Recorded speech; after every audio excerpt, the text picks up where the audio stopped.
The last 2 decades of the 20th century were a golden age of technology. The rise of cell phones, the World Wide Web, personal computing, autonomous drones. Change is occurring so rapidly that even those involved find it difficult to keep pace. Witnessing every milestone was the TV series Beyond 2000. Its presenters travelled the globe, searching for innovations that would give us a glimpse into the future. Now that we're in the future, it's time to look back at the tech that did and didn't change the world. From the iconic to the offbeat. Ready? We're travelling back. Fire. Before 2000. The race to the 21st century was one tied to the rise of robots. We were promised robots that would make our lives easier, and it was welcome news. The 80s and 90s was the perfect time for robots to come into their own because it was the time where computing technology could really meet the hardware that we were making and just make something that actually works. From games and gadgets to servants in our homes and at work, it seemed that our march towards the year 2000 would be in lockstep with robots. When we talk about robots, it's not just about a machine blindly doing the same thing. It's something that can be automated and can also act independently. And that idea really took off in the 80s and 90s. And we see so much of that legacy in so many aspects of life today. From the slightly silly to the straight-up seminal, this was the rise of the robots. Since the early 20th century, futurists predicted robots would become part of our daily lives. But did we ever think there'd be so much fun? So I think the 80s and 90s really saw the rise of the possibility of what robots could do to make our lives more efficient, safer, more enjoyable. And we've reaped so many benefits from robots in that context. Hello, I'm home.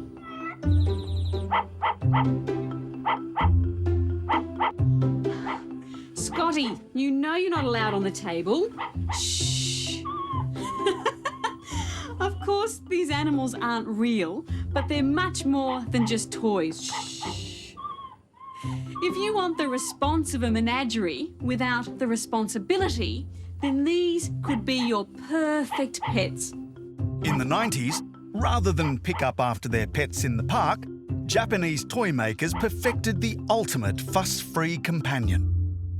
These robotic pets are a very interesting thing. I think it speaks to a, love of novelty that Japanese culture has often had and a real embrace of technology. And if you were a cat person, there was a robot version of a sleepy Siamese, ready to be petted and feted. It's been medically proven that pets are good for you. Just stroking or talking to an animal lowers blood pressure and anxiety levels. But watching a cat sleeping is a little passive for me. I prefer something more responsive. They say this one responds to its name, Ginger, Ginger. But it's actually not very discriminatory because it will meow when it hears any voice in its general direction. But what's particularly endearing about Ginger... Scratch her under the chin and she purrs. Sounds more like a small tractor starting up. It's pretty clear that having a pet is something that people find fulfilling, but not everyone can have one. Being able to have all the companionship and warmth of a pet with none of the cleanup sounds really appealing. But I don't think I could go to a robot pet. It's kind of the difficult things of a live animal that make them charming and fun and connecting. If furry robots weren't your cup of tea, you could try your hand at besting a brainy chess boffin. Well, chess-playing machines have been around a long time, but this is the first one equipped with a robot arm, which clicks its fingers to show you the move you should be making. With an arsenal of 5,000 opening gambits, the odds were stacked against us humans. We've started a game. I've moved king pawn up to e4, and he's responded with moving to 5. Let's now move the knight from g1 to f3 and see what he does about that. As you can see, he thinks about it, responds, and moves his knight correspondingly. We like playing chess against robots because there's no small talk, there's no awkward cups of tea after, you can cheat, you can stop mid-game, you can swear without emotional consequences. It's totally on your terms. Well, I'm going to, in fact, do a completely stupid move and move that bishop there to 6a. See what your reaction is to that. Well, you can see that it really thinks I'm a complete Charlie by moving that particular piece to that spot. Today, chess robots are AI-enabled and are famously capable of dethroning human grandmasters. And as computing power increased, robots became more intelligent and more interactive. Meet Charlie, a UK-designed robot who's trying to play ping pong. Now, he only likes to see one colour, and that's the white of the ball, so the gloves have got to be black. He's still learning. Well, let's see how he goes.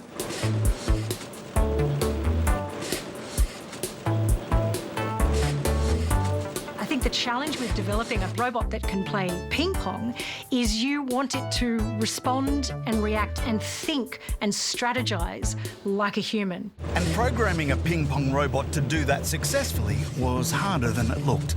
The vision system of this robot is almost like radar. The components are these. A rotating mirror there picks up the light reflected from the ball and deflects it down to activate a photocell below. Now, that tells Charlie where to go to get ready. Those calculations, lightningly quick, give Charlie a fix on the ball every 20 microseconds.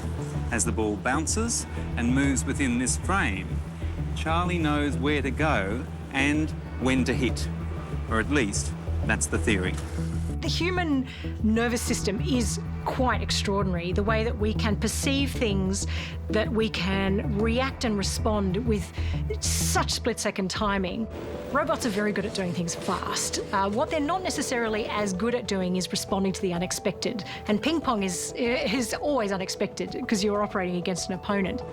For a scorching game, the record was only 4 volleys. So there was still a way to go before we'd be playing a robot opponent. I think playing against a robot, especially a physical one, definitely has a novelty to it, seeing it work in a different way than we expect. And I also think that a robot boosts our ego when we beat it, right? We always think of machines as being infallible, but when the human is better, that feels pretty good. The Japanese had been central to robotic innovation in the 80s and 90s. So what better way to honour 2 national passions than with a mashup of culture and technology? Sumo is as Japanese as robots, and now both of them come together in a new pastime for those technophiles who've only ever been able to dream of entering the sacred ring and ousting a champion.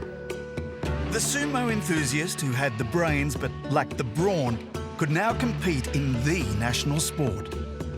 The All-Japan Sumo Robot Tournament.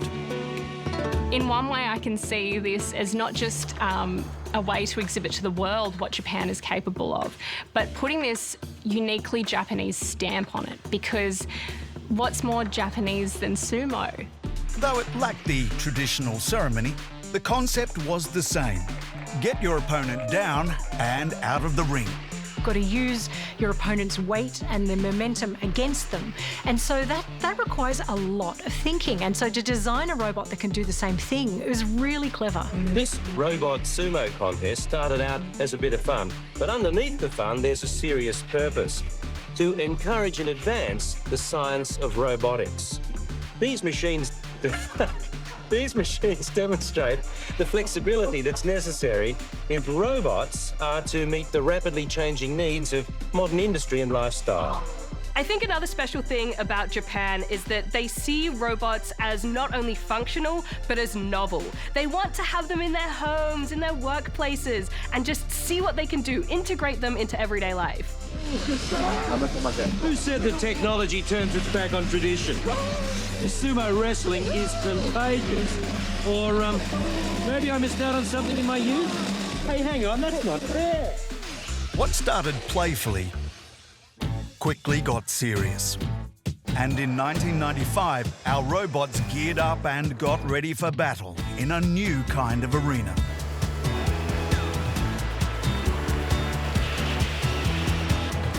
Robot Wars was a futuristic wrestling match where the last robot standing was crowned the winner. Well, what happens in Robot Wars is that people, enter the robot either as an individual or a sponsored entry, and they compete in one of two games: face-off, which is like one-on-one or boxing, and melee, which is kind of like a demolition derby with groups of robots in the same weight class. While it looked like a whole heap of fun, enthusiasts were deadly serious about achieving robot supremacy.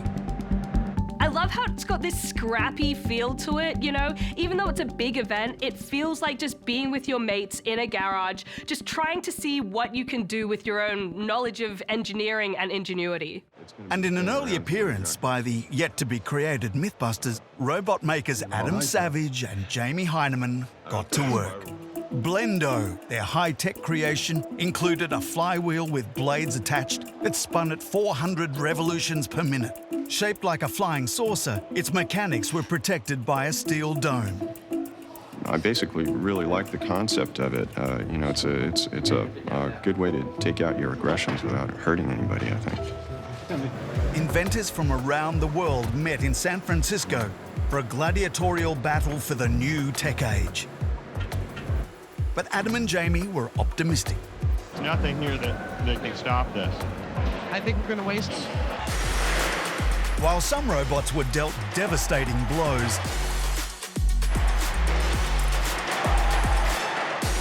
Blendo spun its way to the finals,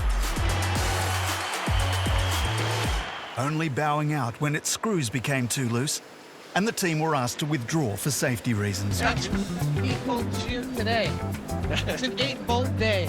We've been respectfully asked to decline from the match because we're a little too dangerous. And There's too much force here for the arena to handle. We will certainly offer the winner or the supposed winner of the heavyweight class a grudge match. I think we often default to thinking about what robots can do for us, their role in service positions.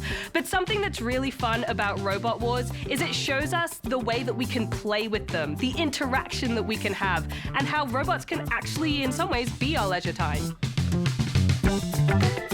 US Robot Wars was so popular that it spawned a British television series which had the same core message. Sometimes robots were just for fun. In the 80s and 90s, robots' functionality evolved as they began to perform specific tasks that, until then, only we had mastered. There were already signs they might replace humans, although not quite yet.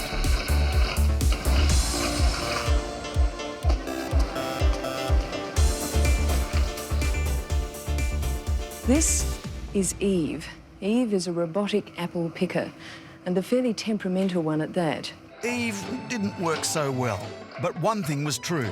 Everyone had an eye on who was leading the pack in automation.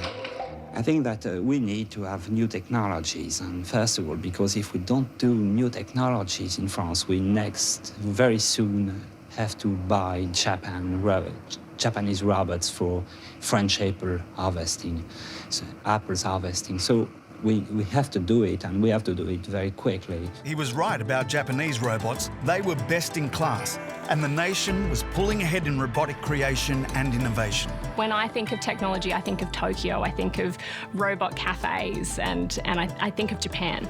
The Japanese have a long-standing love affair with technology, and particularly with robots. There are droves of them doing various jobs the length and breadth of the country.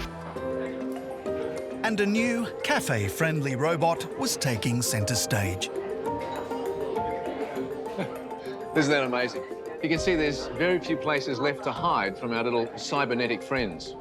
What we're looking at is a robot assembly line arm, a pick-and-place robot that you'd see in a factory, which is one of the reasons why it's cased up in glass like that, because it's really quite powerful, and if it forgot its computer memory, it could really do quite a lot of damage. But it's been very well behaved since it was installed, and rarely spills a drop, which is why Sakashita, the owner, is able to keep his prices down and the quality up. Before we even had baristas, we had the coffee robot. First, the client orders, then the staff relay the request by entering it into a menu-driven keypad. The robot confirms the order audibly and then sets about knocking up a potion to appease the most discerning caffeinophile. Sakashita is still dreaming of the day when a series of small, intelligent and quite placid robots would be able to patrol his shop, perhaps telling jokes to customers. This is the first coffee-making robot. I'm sure it won't be the last.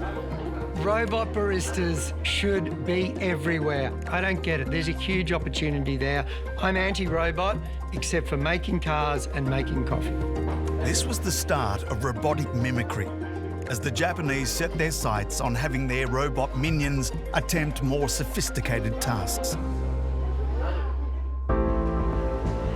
Back in 1990, Cesara was the most advanced robot tailor in the world. It had 2 arms, which had 7 degrees of movement, the same as a human. Cesara could not only see what it was doing, it could feel as well. So the idea of automated tailors is really just a logical part of that mass production of fabrics and of clothing and fast fashion, essentially. So it is inevitable. While a little slow in the 90s, Cesara was a window into a world where sewing factories of the future would be fully automated. It's a tricky one because it's replacing human labour, which means somebody loses a job to this. But what we also know is that we can reduce the amount of human suffering in, overcrowded workplaces, unsafe conditions. Then that's a good thing. So there it is, the finished product. Not exactly high fashion, but let's remember, we're still in the early stages of development. A lot of research has to be done. But a drawstring bag like this does have its practical uses. Thank you, Cesara. Robotic mimicry went one step further, moving from industry into the arts. This is my new friend. I've nicknamed him Lynn. It's short for Leonardo. As you can tell, Lynn is of the species robot, but he's also a budding portrait artist. Today, he's going to do my portrait, and the amazing thing is, it only takes 3 minutes. So let's get started. This robot was created by National Panasonic to show how closely it could imitate the human hand. The place of robots in the arts, such as a portrait robot, is really interesting because I think it questions, well, what do you value about art? First, Sharon Nash's likeness was captured digitally and then transformed into a line drawing for Len to paint. The drawing data went through a high-speed circuit and a microcomputer in less than 10 seconds. And then, Len went to work. We're at a really interesting junction with our use of robots. Do we want it to do the jobs we don't want to do, we shouldn't do, but or do we want to let it do the jobs that we actually really want to do, like make art or write or create music? And I think we're at a really interesting junction in history where we're trying to decide the answer to that question. Well, that's not bad, Lynn. Considering it took you such a short time, I'd like to see Leonardo da Vinci paint the Mona Lisa in 3 minutes. For me, I think that art reflects the human experience, and that's just simply something that a robot can't do, although it can make a pretty picture. While the Japanese spent the 80s and 90s producing robots that could paint murals, level cement, inspect buildings and cultivate plants, Australians took a stab at creating a robot that could help with work on the farm. While the number of sheep in Australia is increasing every year, there's about 180 million at the moment, there isn't a corresponding rise in the number of shearers. The inevitable result will be a severe shortage of shearers in future peak seasons. Well, an Adelaide company has entered the market with its version of what shearers will look like in the 21st century. This is something I was really interested in because I grew up in shearing sheds. You know, my family are sheep farmers, so yeah, I grew up watching human shearers shearing. But back in 1990, this robot prototype was being introduced to take over some of the back-breaking labour. First, sheep were herded to a shuttle where a small electrical current immobilised them. We were told this method was preferable to physical handling and had no after effects. But then again, the sheep couldn't provide feedback. Once immobilised, 2 multi-jointed arms sheared from head to tail, down the back and flanks of the sheep. I think the biggest question mark is just how sensitive is it to the contours of the sheep's body. On a car assembly line, all the parameters are firmly and permanently established, but with sheep, it's a different story. But as you can see, the proof is in the shearing. There are virtually no nicks and cuts, and the job is comparable to that of any good shearer. Another outstanding feature of the system is that at no stage does the fleece come into contact with the floor, which ensures that contamination, a big problem in the industry, is kept to a minimum. So a lot of the shearers in Australia are really busy, and we do have a shortage of new shearers. If we do want a wool industry, we're going to have to fill this gap. So that's why the farming community are looking at different technologies. Australians are particularly proud of their traditions, and it's unlikely that this one will ever be lost altogether. But what is likely is that in 20 or 30 years, when blokes like Robin and Chris are having their lunch break, they'll also be programming the robot for the afternoon flock of merinos. Simon Reeve visited another farm to witness how the little-known practice of beak trimming was being handed to robot helpers. At this point, you might well ask, what is the need for beak trimming? The answer is cannibalism. Chickens by nature are cannibalistic. Under intensive farming conditions, flock losses can be great, up to 25% in the worst cases. So in fact, the beak trimming is saving the chickens from themselves. So one thing about chickens is that when they're living in close proximity to each other, they want to figure out the pecking order. That's where we get this term from. They peck each other. So that's why chicken farmers do what's called debeaking. Debeaking had been done by hand in the past, but research showed that this robotic version involved less contact with the animals. It might look stressful, but in fact the machine has drastically reduced the mortality rate in comparison to work carried out by hand. The chicks are placed onto the moving conveyor belt, where their heads are immobilised by this bar, the pressure from which is only minimal. They are then vaccinated, their beaks are trimmed, and they receive eye drops in a process that takes a maximum of 3.5 seconds. This particular machine has done nearly 4.5 million chicks. The robot was able to immobilise the head and neck without injuring or traumatising the chicks. At least, that's what we hoped. So the argument is that if it's done by hand, it means that the chicken is being handled for longer, and that has worse implications for their well-being, versus the machine where it's just over in a few seconds. So that's the other reason behind this sort of innovation. No one particularly likes the idea of intensive farming or beak trimming, but like it or not, at the moment it's the only way of matching supply with demand.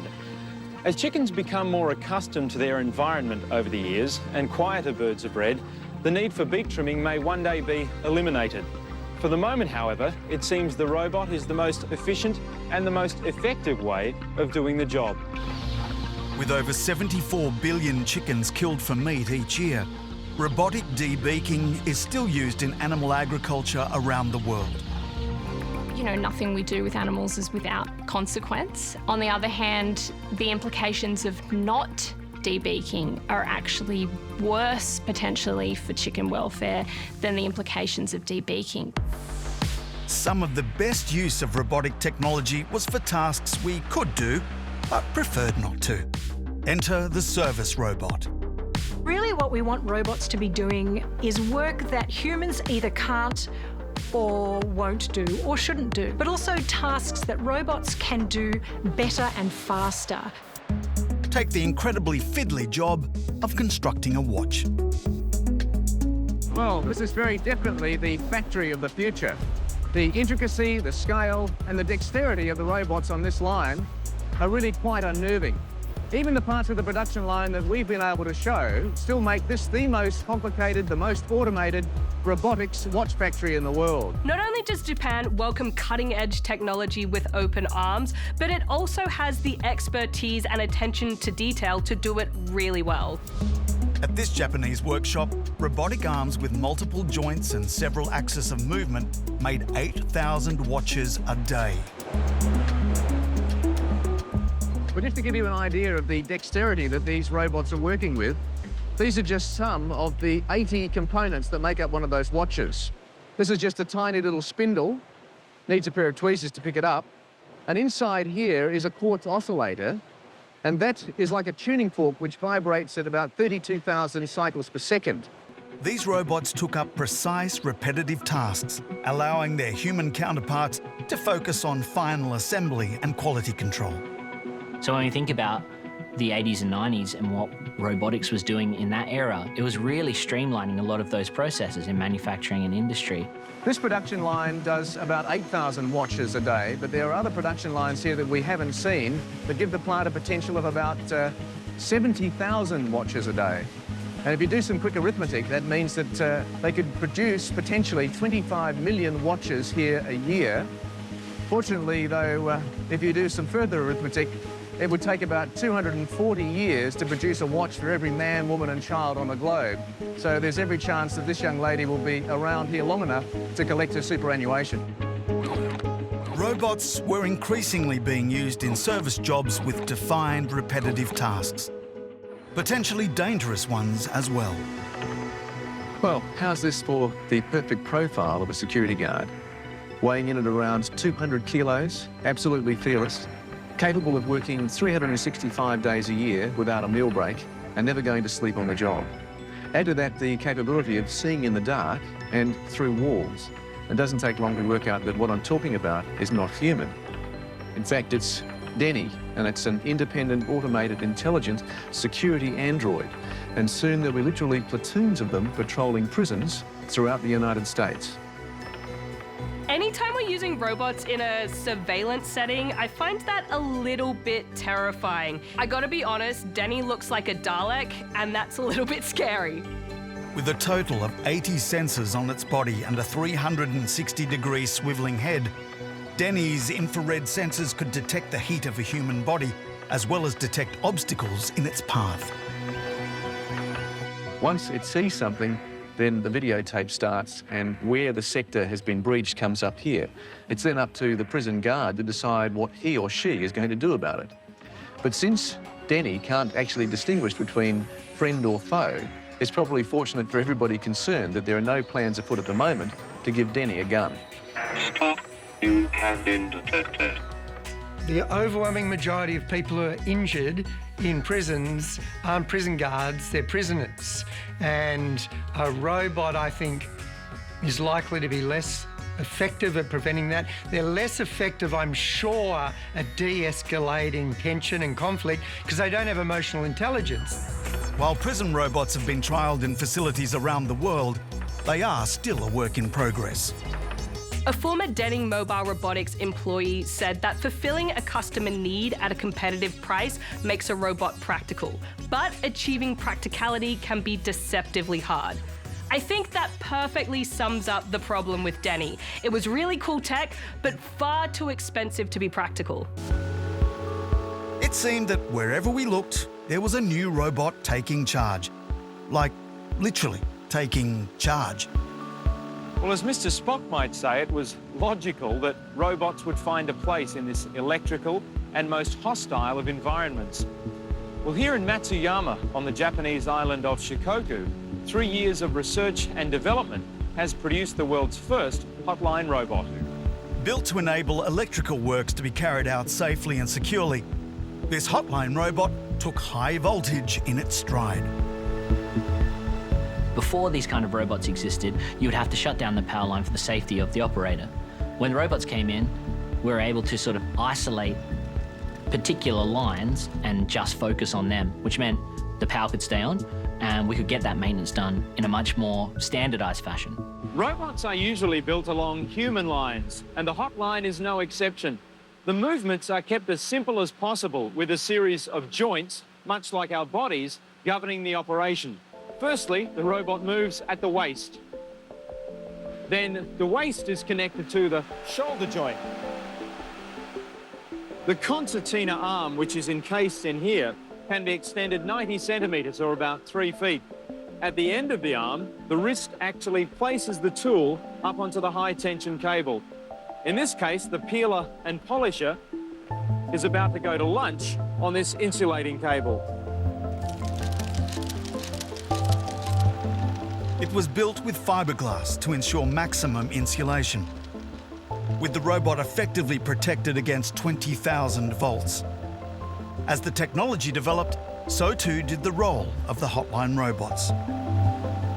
So what we start seeing, instead of an operator out there on the lines, actually some of these hotline robots are permanently positioned on the lines and can be controlled remotely. Now, in the future, if you layer AI over the top of that, what you're going to get is a power line robot that can detect where to go without any human intervention. Which was also the case for the automated petrol pump. It's cold, really cold, about -2. And the last thing I feel like doing is getting out of my warm car and pumping petrol. So why not have a robot do your dirty work for you? This is Tankman, the robotic Bowser. All I have to do is find my credit card, remember my PIN number, and my friend over here, he does the rest. First, you needed to have a way for Tankman to sense your petrol cap. The cap is the only modification needed to prepare any car for Tankman and can be fitted in about 5 minutes. This little transponder is concealed in the flap over the petrol tank. Microwaves from Tankman search for it, and when they're reflected back, Tankman knows he's found his target. Once the cap was open, Tankman could pump as much or as little fuel as you wanted. Minutes later, you were ready to go.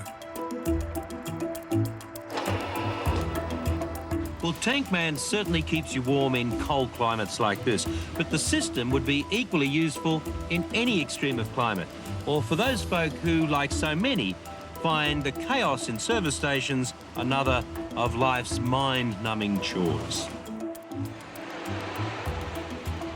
You never know where a mechanism or a small part or even a tiny glimpse of an idea from one technology or invention might pop up somewhere else. I don't think it's too difficult to think that a petrol pump robot could be converted to an EV pump robot sometime, in the near future. As technology continued at pace, robots replaced humans in performing difficult jobs. And this new breed of robots was created with Mother Nature in mind. By looking to nature, we find often it has already been more creative than we can be with our imagination. And so it's already provided solutions for us. Why don't we just use them? So it comes as no surprise that robots with animal attributes came to the fore in this age of innovation. Take the spider robot. It takes human operators fully 6 months to check the integrity of the worlds of just one of these tanks. And to do that, they've got to vent all the gas out and fill it with air so that it doesn't explode. It's fiddly and dangerous work. Well, Tokyo Gas and Hitachi have decided to automate the task. The checking staff are ecstatic. They reckon you'd have to be a real sucker to take on this job. And Kumo, a spidery-looking minion, was created to take on the difficult task. But rather than 8 legs, Kumo had 16 to allow maximum suction and movement as the robot went vertical. Well, now that we've got Kumo temporarily disabled, we can have a look and see how it works. Here are 2 CCD video cameras and they send a signal into the control booth so that the operators can visually inspect the world. But the real work is done by these 6 ultrasonic sensors here, which track backwards and forwards over the world, sending out a signal of 5 megahertz, that's 5 million cycles per second. And they use this water that's trickling out of here to act as the medium to transmit and receive the signal back. Okay, Kumo, the tank awaits you. So at this stage, Spider Robot needed the help of humans for different stages of operation, but the idea was that in the future, you could press the button and it would be able to do the entire process without the help of humans. And that might sound scary to people who are working in a field where robots might come and take their jobs. But those robots probably themselves will also need the maintenance. So we have to think about perhaps moving those jobs from operating the robot to ensuring that it still is working, at its full capacity. Back in Australia, inventors looked to the attributes of a certain marsupial when taking a robot underground to do some dirty work. In the old days, miners used to rely on a canary to tell them if conditions were safe. Here, they're calling in a numbat.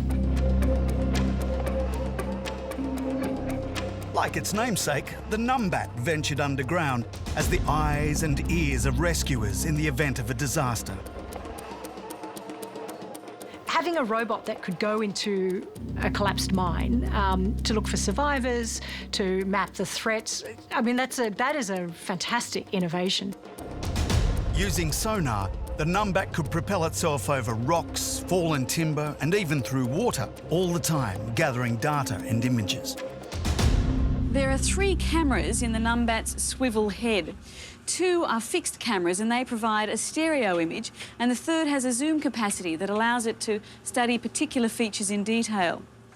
This is a nitrogen tank, and this is used to seal the unit.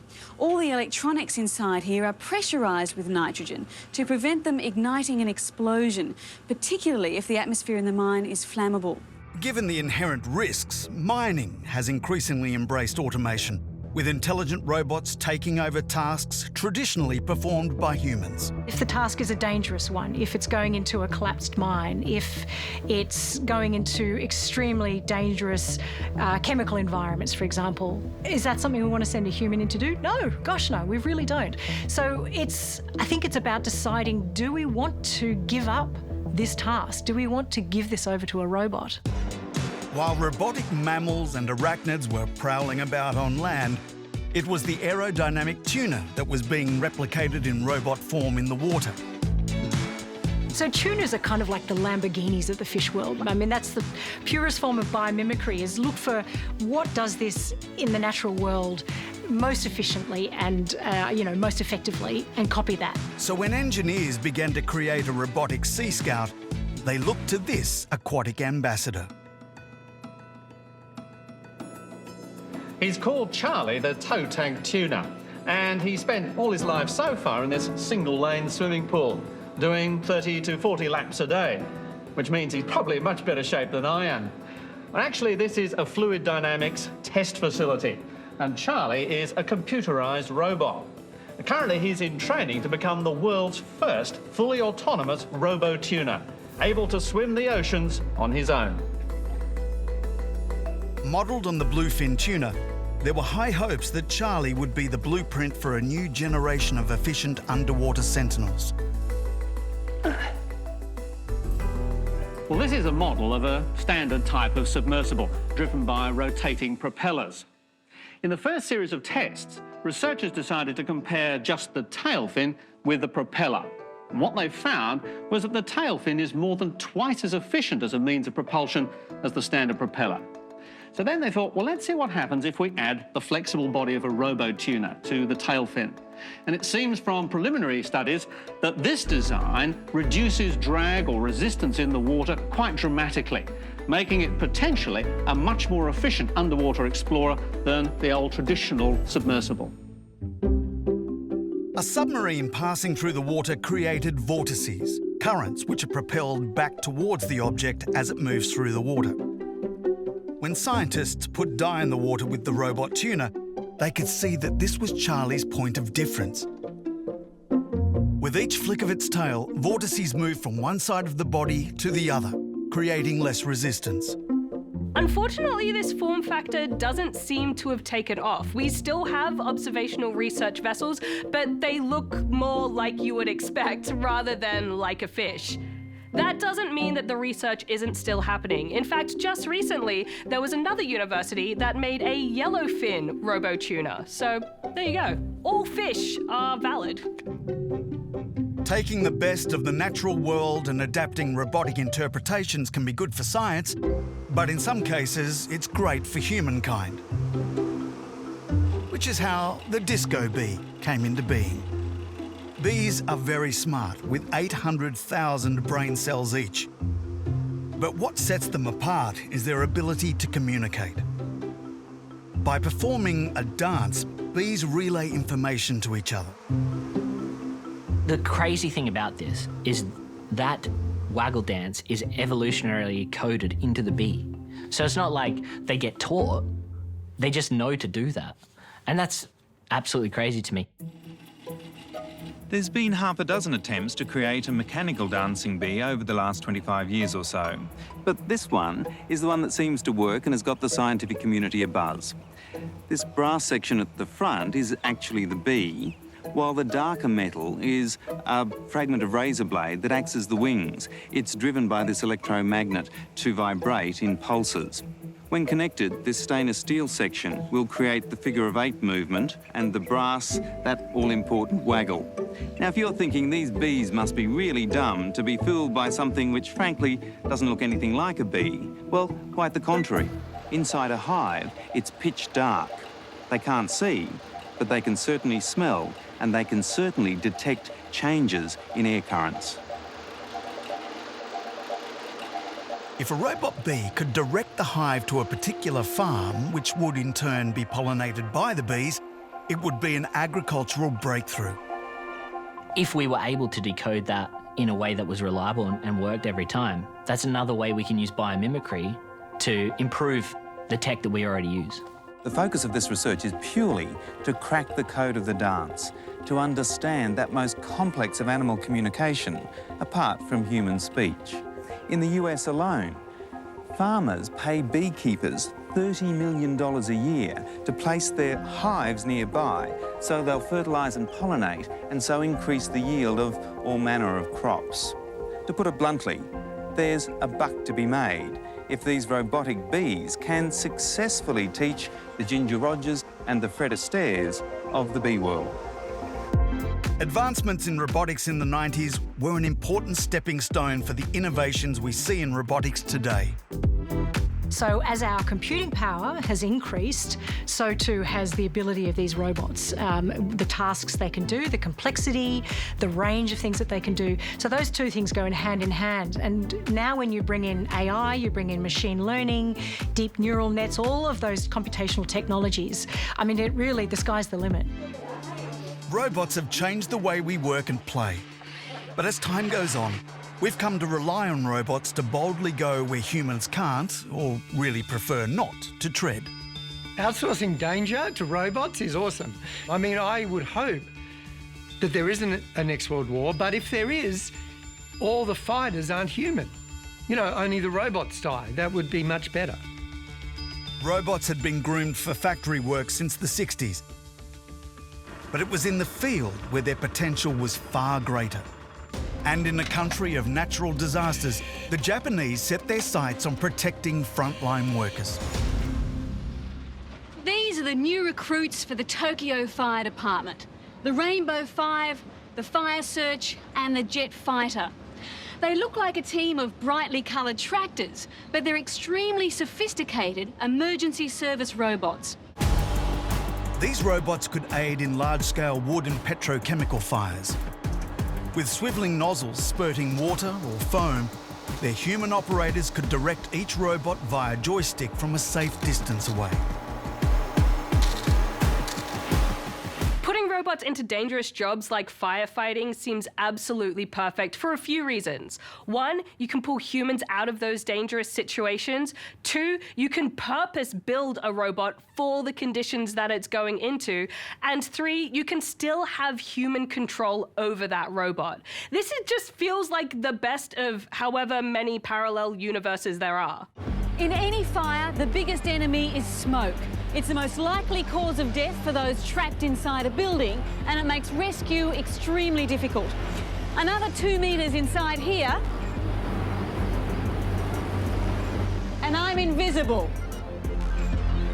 Rather than risk a human firefighter, the thermal imaging on a robot from the Rainbow 5 division could scan and find the thermal outline of a human body.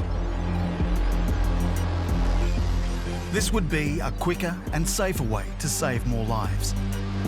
Despite how good this technology sounds and the obvious advantages, they haven't fully replaced human firefighters yet. It's arguable why they aren't commonly used, but I think it could be a matter of investment. These types of things are very, very expensive to make and to run, and if you're putting them into a fire, they may get burnt up and then you have to replace it. In the 1980s in America, the Cold War was coming to an end, but a new war was taking place, the war on drugs. And its front line was the coast of sunny Florida, USA. Business is booming in southern Florida, the busy centre of drug trafficking and smuggling. Most of that activity takes place on the water and at night, and it doesn't usually happen at a busy dockside like this. The Florida waters are full of hidden inlets and obscured coves, and it's a tough job keeping those remote areas under surveillance. But one company that specialises in making submersibles has come up with a new tool guaranteed to keep the drug smugglers on their toes. A remote-controlled semi-submersible fitted with a camera was being used as a watery spy. Its microprocessor-controlled navigation systems are in here. The nose of the sub has been left empty. It can be filled with sensors or other instrumentation for specific tasks. The sub is operated by batteries, and in the rear is the electric propulsion motor that drives a shrouded propeller and rudders. So let's hit the water and get into some serious surveillance. The sub could travel up to speeds of 8 knots, and its battery would last around 2 hours. But with advanced battery technology, there was hope that the sub could travel up to 40 nautical miles before recharging. Oh, well, I've never been swimming with a spy before, but I don't think the smugglers would have such a pleasant encounter. In fact, from now on, they better be looking over their shoulder. The clearing of landmines is one of the most hazardous jobs in the world. With around 110 million landmines still buried, it would take around 1,000 years to manually locate and clear them all. So, who better to undertake the dangerous task than a robot? In 1997, it was Ariel to the rescue. The goal of this program is to show that small, inexpensive legged robots can maneuver around in the surf zone, find mines, and get rid of them before an amphibious invasion. Legged creatures, and also our legged robots, can resist the forces acting on them in the surf zone by leaning into a wave so that it sweeps over them without tipping them over, or by wiggling their legs to bury themselves in the sand. Equipped with a battery of sensors, Ariel could feel the surface and tell if the shape, curvature and texture was consistent with a landmine. This robot, it hunts down, detects and finds the landmine, and then it detonates it itself so that humans don't have to be in that scenario at all. Landmines are typically cleared by a local population, and with the chance of casualties high, an autonomous option has always been a no-brainer. If we're able to advance the landmine clearing robotics, we really benefit these vulnerable communities who often don't have quite the capability or resources to go and clear landmines themselves. The use of robotics in warfare has existed since World War I. But in the late 90s, it seemed like the US Army was ready to enlist a new battalion of on-the-ground recruits. Sarge, a surveillance and reconnaissance vehicle designed to operate in no man's land. Any technology that can give you an advantage on the battlefield is important, and Sarge was a big step forward in that idea that you could actually be sending out some form of surveillance, information collecting that was not a human being, so it's not somebody that could get shot and killed and injured, and could then report back. Looking like an intelligent lawnmower, Sarge had a few bells and whistles to complete its mission. Sarge is based on a Yamaha four-wheeler frame. The seat and the steering bar have been removed and replaced with an actuation system. Steering's done with an electric motor. The two boxes on either side hold the amplifiers, the radios, and the computer system. The turret assembly can pan and tilt and holds the camera for driving and for surveillance. And the GPS system allows us to monitor the position of the vehicle during a mission. Remotely operated from a portable control unit, the operator could steer with throttle and brakes linked to the vehicle via radio. With cameras for snooping, an infrared camera for nighttime surveillance, and GPS so its location could be tracked, Sarge was a risk-free option for armies around the world. I honestly think that the idea of two armies clashing and all the humans being 100 kilometres back in little bunkers, you know, directing them is kind of good. Perhaps the most obvious place for a robot assist was in the most hazardous environment, space. And back in 1995, NASA was all over it. This robot is one of a new breed designed to boldly go where no man has gone before. As a matter of fact, we may never go now, because the Marsicod rover has been designed to be controlled entirely from here on Earth. It's being trialled on what looks like the set of a 60s sci-fi show, but it is in fact NASA's simulated Martian landscape. When the rover trundles across the surface of the real red planet, some 80 million kilometres away, it's going to be a giant leap for mankind, and an even bigger leap for robotics. Space rovers are a tech innovation that have really stood the test of time. Rovers allow us to do more space exploration without putting humans on the line. They can stay up there longer, and they can do the tasks of many people because they can be controlled by experts back on Earth. This rover was the size of a small car, and its sturdy wheels were created to traverse the unpredictable rocky surface of Mars. Its two cameras acted like a pair of eyes, and the stereo glasses provided a 3D feel, creating an illusion that you were actually on the red planet. So the rover could be on Mars and I could be operating it like this right here. Exactly the same controls, the same kind of view that you have here. Hopefully you would forget that there's a vehicle and you'd feel like, I'm the vehicle. Yeah. That's the idea. Telepresence was also being trialled, so humans could control robots that were going to be 225 million kilometres away. Telepresence was really cool to see. It's basically an early AR or VR mechanism of controlling these robots. So you put on a headset and it gives you the point of view of the robot in full kind of 3D, and then you can move your body to control it. I suppose it must look like I'm doing some sort of Tai Chi. It's a very strange sensation. It does take some getting used to, principally because I have no tactile response whatsoever. I can't feel what the robot's touching. Therefore, it's hard to know exactly when to close, when I actually have a grip on the wrench. To give you some idea of how real it does become after you've done this for a while, earlier on I dropped the wrench and I found myself in this seat, moving my feet out of the way so they didn't get hit. Telepresence allows us, I guess, to see what that rover might be encountering, put ourselves in that space without being there. It's a de-risking situation. We're able to de-risk the potential challenges that the rover will face, and so we keep that rover going for longer. That leads to more scientific discovery and probably more innovation. In the near future, we will explore new worlds through the eyes of our mechanical pioneers, and maybe, just maybe, they will pave the way for the next great era of exploration.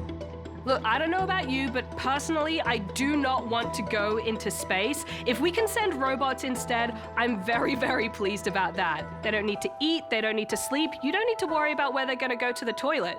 Good night, hero. Good night, Sharon. The innovative robots of the 80s and 90s were pivotal milestones in the automation journey that has changed our lives. I think robots will definitely continue to shape our world. What we need to do now is figure out what that looks like in the future. How can we make sure that all of the potential good that this technology can do is happening, and that we actually prevent and avoid any of the negative outcomes of this technology? As we look ahead, the line between human and intelligent machine will continue to blur, transforming the way we live, work and connect well beyond the 21st century.